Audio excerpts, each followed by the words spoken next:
What's up, everyone? This is Bill, the host of KO Bets.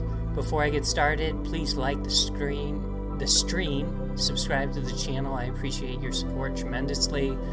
We are doing an NFT giveaway at 100 subscribers. We're at 67. Just tell people I'll give away. It's not any bullshit. Well, it depends what you feel about it, but it's a giveaway. It's a UFC strike moment. They're pretty cool. It's a little snippet of a UFC fighter. It can be a one-of-one for you. We got to go over UFC Fight Night, Dariush and Sarukian. Then we'll get into UFC Fight Night, Song versus Gutierrez, and then we'll hang out for a little bit, maybe look at Twitter, go through some trending topics, and that's the itinerary for tonight. Pause that. I like that song. It's just like, it's not too much. It's good. It's good. I like it. So last weekend we had UFC Fight Night, Dariush versus Sarukian. Definitely wasn't the best card. Specifically the main event and the co-main event. I just made the wrong prediction, right? And for the main event, I thought this, I think the over-under was 3.5 rounds, and I was like, I think this will go over. And Sarukian just went out there, threw the knee, missed with it, followed up with the right hand, and put out Beneil's lights. It was pretty impressive. And I'm a huge fan of Arman Sarukian. I just thought there was some value on a fighter who was coming off of a loss to Charles Oliveira. Clearly not. Bad prediction. Bobby Green, again, another bad prediction. Said he needed to survive round one. Wasn't able to do that against Jalen Turner. And, it happens. We took a couple of underdog picks. Another finish there. But it happens. Davidson Figueiredo looked great in his debut at 135. He's solid. Sean Brady, very impressive performance, gets the round 3 submission over Calvin Gastelum, who at this point, I don't know what you do with Calvin. Is it okay, is 170 his new weight class? He's not going to fight at 185 anymore. Okay, do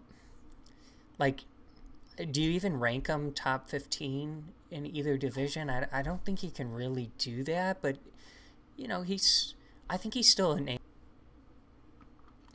It was like he had that awesome fight versus Israel Adesanya, and then it's just kind of been a little underwhelming since then, right? That's my opinion on it. So I don't know where you go if you're Calvin Gastelum, but there's still fun fights to make. I'd like to see him maybe against a stand-up artist or something instead. Anyways, next fight, Clay Guida taking on Joaquim Silva. Clay Guida survives 3 rounds. I thought Joaquim Silva would put him away early, but Clay Guida, extremely durable, had great movement in this fight. I don't think he was landing very many strikes, but he just puts a lot of stuff out there. So still incredible. He's 42 years old. Definitely would be cool if he's fighting on UFC 300. Prelim kind of fight, but I think he fought at 100, 200, and he could fight at 300, which is just pretty cool. Pretty cool. And in that kind of fight, I'd like to see a prelim fight where you give him, a winnable matchup. A good fight, right? Competitive, but a winnable matchup. Soriano, I don't know, man. I don't know about this guy. He's super, he's talented on the feet. He's got power. He's dangerous, but just sometimes he goes into fights and it doesn't look like he's able to pull the trigger and get going. So it's, a little concerning. Miesha Tate beat Julia Avila. Very dominant grappling performance. Cody Brundage upsets Zach Reese.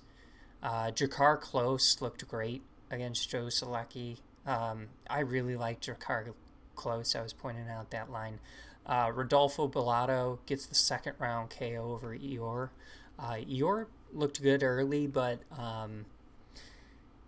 just he tired out. He was like beating the hell out of Rodolfo actually, and he just tired out, got gassed, and couldn't get past that second round. And I mean, to be honest, that's kind of the MO of Eeyore at this point. If he's gonna lose, it's gonna get outside of round one. He's gonna get tired and give up. So